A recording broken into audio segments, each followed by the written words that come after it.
सुप्रभात पिला माने स्वागतम to Bharat Vikas convent school आ मु होची गीतांजलि। आज आमे कौन पढ़िबा ओडिशा मोर देश जो कविता आमे पढ़िथिले आज आमे तार प्रश्न उत्तर करिबा। ठीक अछि, देखो आस आम राज्य विषय जानिबा ओ ताकू लेखिबा। एक नंबर क देखो कौन पचारिछि, आम राज्यर नाम कौन? आम राज्यर नाम ओडिशा। ख नंबर आम राज्यर बड़ नदी किए? आम राज्यर बड़ नदी महानदी। ग नंबर बड़ देउल रे केउ दियो पूजा पाती? बड़ देउल रे जगतार नाथ जगन्नाथ पूजा पाती। घ नंबर आम राज्यर परिभ्रमण स्थान मान किए? चिलिका, भुवनेश्वर, पुरी, कोणार्क आदि आम राज्यर परिभ्रमण स्थान। आम जन्मभूमिर कौन फेराई आनिबा? आमे जन्मभूमिर कौन फेराई आनिबा? आमे जन्मभूमिर सुख सिरिर दिन फेराई आनिबा। केउथिरे आम शरीर गढ़ा होइछि? आम देशर पानी पवन रे आम शरीर गढ़ा होइछि। 6 नंबर देख कहा सेबारे आम जीवन शेष हेबो? आम देशर सेबारे आम जीवन शेष हेबो। तापर देख पिला माने 2 नंबर उत्तर लेखिबा।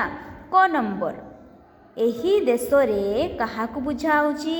एही देश कहिले एई कविता रे ओडिशा को बुझाउछि। कीर्तिमाला कहिले कौन बुझ? कीर्तिमाला कहिले कीर्ति को, ओडिशार कीर्ति को आमे बुझी थाउ। मरंती लोके झुरी काहीकि? कोणार्क को देखिबाकू लोके झुरी थांती। देखो तल बाक्स रे केते गुड़िए शब्द अछि, से गुड़िक ओडिशा रे थिबा नदी, पर्वत, बण और गड़जात राज्यर नाम प्रत्येक को अलगा करी सेमानक लागिथिबा स्तंभरे लेखिबा। एठी किछि दिया है बाक्स भितरे कौन कौन दिया है? नदीर नाम दिया है, पर्वतर नाम दिया है, बणर नाम दिया है, गड़जातर नाम दिया है। सेमानक आमे कौन करिबा? परवर्ती पृष्ठारे जो अछि आमर स्तंभरे लेखिबा। ठीक अच्छे, देख गोटे कर देछि नदीर, पर्वतर, बणर आउ गड़जातर। नदी किए किए से बाक्स भितर अछंती? ब्राह्मणी, इंदिरावती, नागावली, सुवर्णरेखा, बुढ़ाबलंक चित्त उत्पला। सेहीपरि पर्वत देख देवमाली, मेघासन, कपिलास, महेन्द्र, शिमिलीपाल ए सब गोटे गोटे पर्वत। बण देख कौन कौन बण अछि? चंदका, शिमिलीपाल, भितरकनिका ए सब बण। सेहीपरि गड़जात राज्य कौन कौन? कलाहांडी, सुंदरगढ़, नयागढ़ आउ देवगढ़। अच्छा, गड़जात पिला माने विषय गड़जात राज्य विषय में कही ना, जो राज्य को पहाड़ आ बण घेरी रही थाए ताको आमे कौन कहू? गड़जात कही थाउ। तापर देख 4 नंबर तले 2टी बाक्स रे ओडिशार विभिन्न स्थान मान और मंदिर नाम दिया जाइछि। ठीक अछि, केउ स्थान रे केउ मंदिर अछि? गारटाणी जोड़िबा। देख भुवनेश्वर रे को मंदिर अछि? लिंगराज मंदिर अछि। पुरी रे को मंदिर अछि? जगन्नाथ मंदिर अछि। कोणार्क रे को मंदिर अछि? सूर्य मंदिर अछि।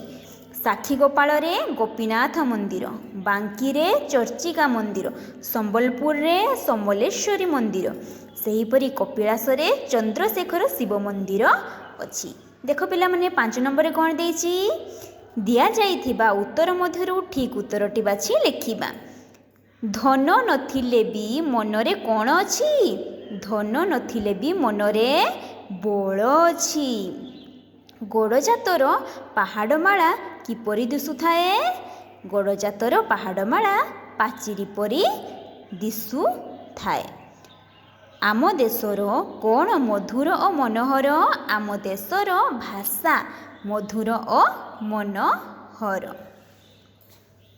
घ नंबर देख केउ देउल देखी लोके झुरी होउथांती? कौ देउल? कोणार्क देउल। कोणार्क देउल देखी लोके झुरी होउथांती। आम देश रे कौन फेराई आनिबु? आमे आम देशर सुख सिरी दिन फेराई ଆଣିବୁ। 6 ନମ୍ବର ଦେଖ, ଏଠି ଗୋଟେ ଗଲେଇ ଦିଆହେଇଛି, କୁହାଯାଇଛି ଗଲେଇ ମଧ୍ୟରୁ ଶବ୍ଦ ନେଇ ପାଦ ପୂରଣ କରିବା। ଏଠି ଗୋଟିଏ ପଦ୍ୟର ଗୋଟେ ପାଦ ଦେଇଛି, ତାକୁ ଆମେ ପୂରଣ କରିବା। ଏଇ ଦେଶର ବଡ଼ ଦେଉଳେ ଜଗତନାଥ ବିଜେ। ଏଠି ଶୂନ୍ୟ ସ୍ଥାନରେ କ'ଣ ହେବ?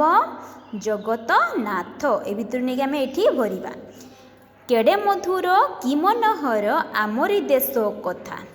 ସେହିପରି ଗ ନମ୍ବର, ଆମରି ବିଲ ଆମରି ଫୁଲ ଆମରି ତରୁ ଲତା। ଆମେ ଆଣିବୁ ଫେରାଇ ତାର ସୁଖ ସିରିର ଦିନ। ଠିକ୍ ଅଛି। ସେହିପରି 7 ନମ୍ବର ଦେଖ, ପାଖ ବାକ୍ସରେ ଗୁଡ଼ିଏ ଶବ୍ଦ ଅଛି, ସେଥିରୁ ଥିବା ଉପଯୁକ୍ତ ପ୍ରତିଶବ୍ଦ ଆଣି ଶବ୍ଦମାନଙ୍କ ପାଖରେ ଦିଆଯାଇଥିବା ଘରେ ଲେଖିବା। ଠିକ୍ ଅଛି। ଦେଖ, ବାସ କହିଲେ କ'ଣ ହେବ?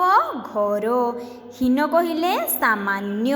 ମନୋହର କହିଲେ ସୌନ୍ଦର୍ଯ୍ୟ। ସେହିପରି ସିରି କହିଲେ କ'ଣ ହେବ? ସିରି କହିଲେ ସିରି କହିଲେ କ'ଣ ହେବ? ବଡ଼। ରାଜେ କହିଲେ ଶୋଭା ପାଏ। ତରୁ କହିଲେ ଗଛ। ବୁଝିହେଲା ପିଲାମାନେ? ଗଲେଇ ଭିତରେ ଗୁଡ଼ିଏ ଶବ୍ଦ ଦିଆଯାଇଛି। ତଳେ ଦିଆଯାଇଥିବା ଶବ୍ଦ ଗୁଡ଼ିକୁ ଏହି ଶବ୍ଦମାନଙ୍କ ମଧ୍ୟରୁ ଯାହା ସହିତ ସମ୍ପର୍କ ରହିଛି ଶୂନ୍ୟ ସ୍ଥାନରେ ଲେଖିବା।